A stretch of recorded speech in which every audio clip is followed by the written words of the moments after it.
Hello, class. The following presentation will be on expectancy theory, researched and produced by Group 8.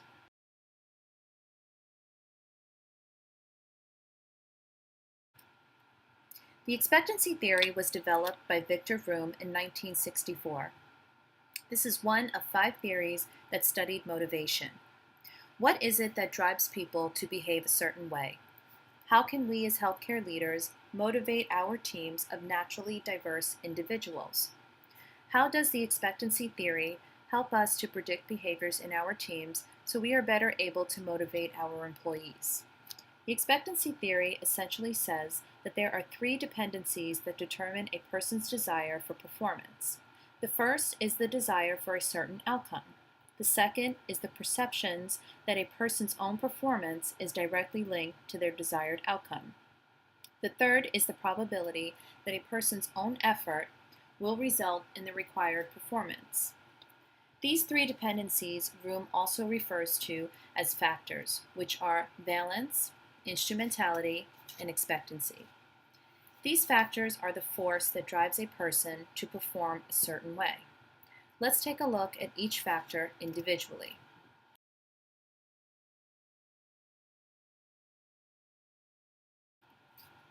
The first of the 3 factors is valence. Valence is an individual's want, need, or dislike towards a particular outcome. It can be either positive or negative. When valence is positive, it's because a person has a preference towards the outcome. Whereas if valence is negative, then a person has a preference towards not obtaining it. Valence can also be neutral, also stated as 0, if a person is indifferent towards the outcome. The second of the 3 factors is instrumentality.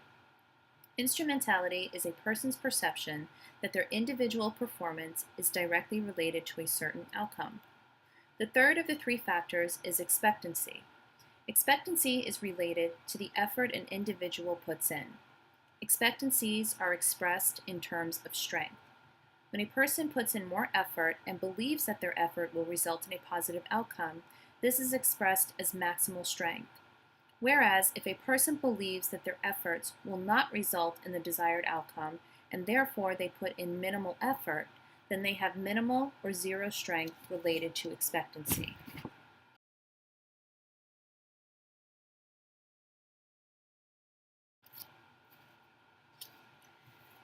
Let's take a look at an example of how the factors influence each other.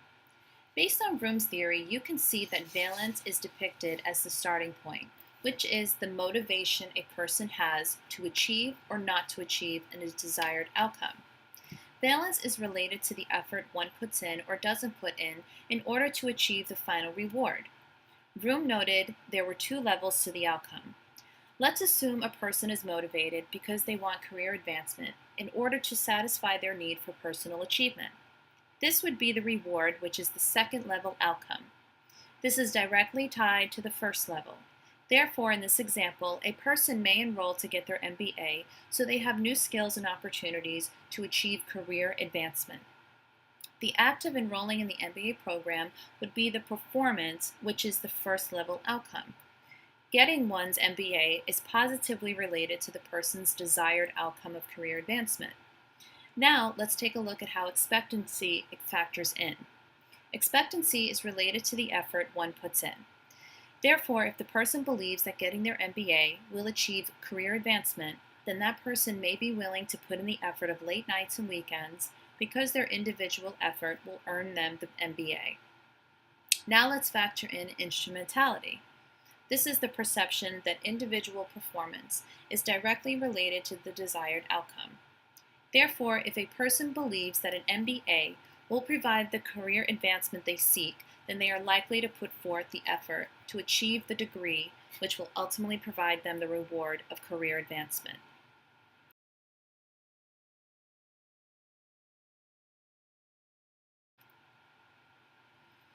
In 1990, Newsom summarized the expectancy theory into what he called the 9 C's. The first C is challenge. Does an individual have to work hard to perform their job? Criteria. Is there an understanding of what good versus poor performance is? Compensation. Are there rewards for good performance? Capability. Is the individual capable of performing the duties required?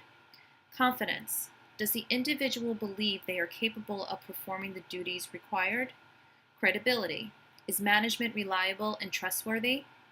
Consistency. Are all employees treated fairly? If an individual has good performance or bad performance, is the reward or consequence consistent for all?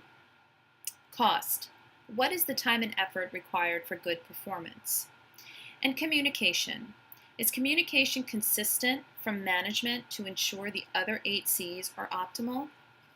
The 9 C's are an important tool to assist managers in better understanding how to keep their employees motivated.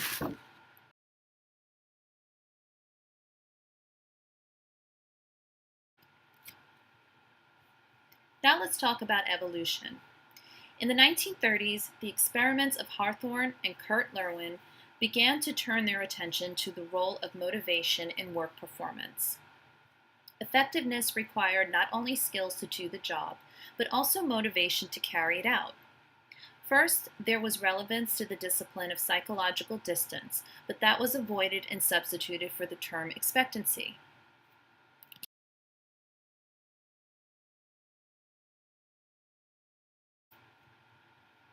The theory emphasizes important aspects and variables.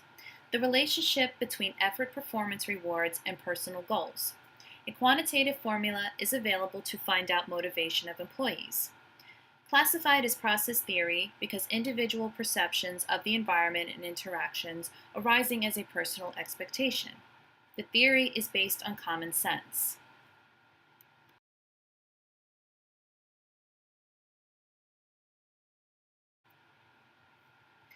Now let's take a look at research on the expectancy theory. Since it is a popular motivational theory in psychology, many studies have been conducted in the United States as well as other countries to test the efficiency of the expectancy theory using between subjects design and within subjects design. In between subjects design studies, groups of people are asked questions about their expectancies, instrumentalities, and valences, with a motivational force scored computed for each person. The motivational force score is combined with performance ratings given by supervisors for a total force score. This type of study distinguishes between the most motivated and the least motivated employees. Within subjects design, by contrast, studies how one individual is motivated by different tasks. In this study, a person is given different tasks and is provided a force score for each to determine which task the person is more highly motivated in. Because Vroom developed the expectancy theory to account for varying motivation across tasks, the within subjects design studies are considered better suited for testing the theory.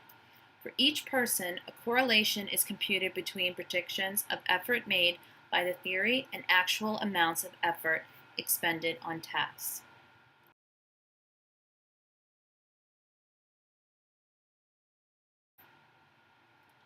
From the research that has been conducted to test the theory, overall results suggest that the theory can be useful as a predictor of the choices people will make when given different tasks and remains a popular theory in the workplace.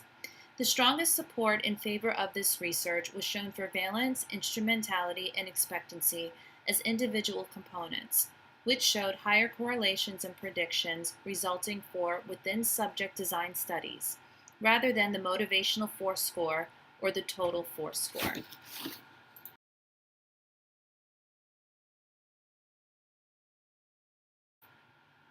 Expectancy theory has been researched and studied in various ways. According to the Oxford Handbook of Motivation, expectancy theory is more often used as an organizing framework for generating and testing context-specific hypotheses. For example, researchers have applied expectancy theory to guide the development of models to explain work motivation for variations in DUI arrests among police officers, efforts by middle managers to champion issues for senior executives to pursue, home runs hit by Major League Baseball players, and strategic decisions in competitive markets. Current research has been done from the theoretical perspective. Making motivation central to the initiation of work activity provides strong theoretical groundwork to explain management operations as they relate to motivating followers.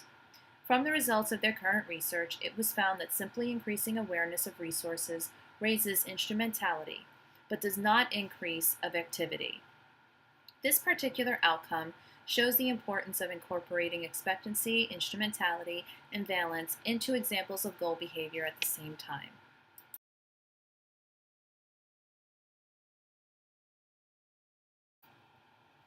So how does a manager apply this theory in the workplace?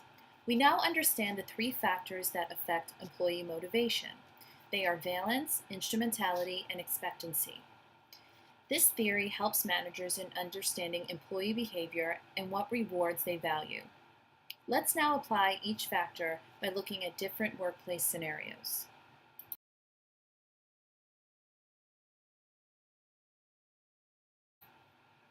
Megan is a patient care representative at Star Healthcare. She's young and a recent college graduate. She wants to grow professionally. She wants to be promoted and is always asking for challenging projects to gain more experience and industry knowledge. She hopes her hard work will result in a promotion. This is an example of high valence.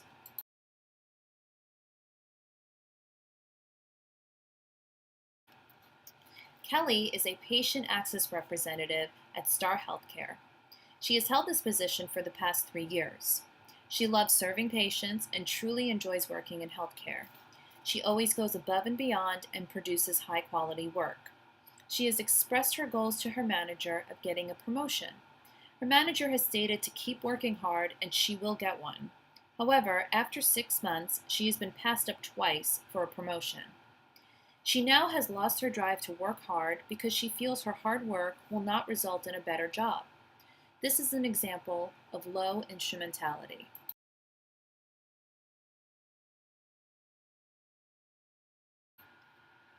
David is a physician office specialist at Star Healthcare. He meets expectations, but recently, patients have been complaining that he is very rude and not helpful. His manager discussed these complaints with him and informed him that if he doesn't improve his performance, it will result in a low performance evaluation. Since that conversation, David has become much more friendly and very helpful towards patients. He values recognition and understands his efforts directly impact his performance evaluation. This is an example of high expectancy.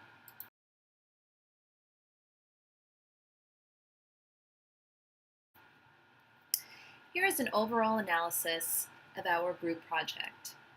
Description was researched and produced by Joy Calderon. Review was researched and produced by Brittany Edison. Research and tests were researched and produced by Andres Alvarez Pinzon. The application section was researched and produced by Jennifer Paravano. And the analysis was put together by Chrislyn Martin.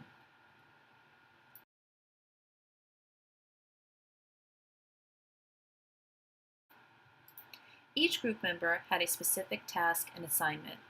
Joy took the lead in selecting a theory that the group could agree on. Brittany communicated to the professor questions the group had concerning the assignment. Andres created a discussion chat for the group to communicate regarding the assignment. Jennifer assembled the PowerPoint and did the voiceover for the presentation after receiving the information. Chrislyn facilitated a conference call for the group to collaborate.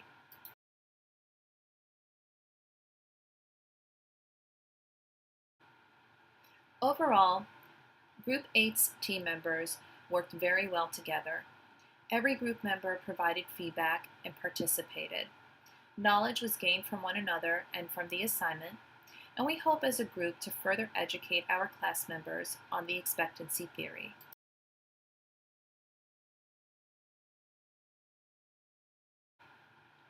We hope you enjoyed this presentation. If you have any questions or comments, please feel free to provide them in the discussion board.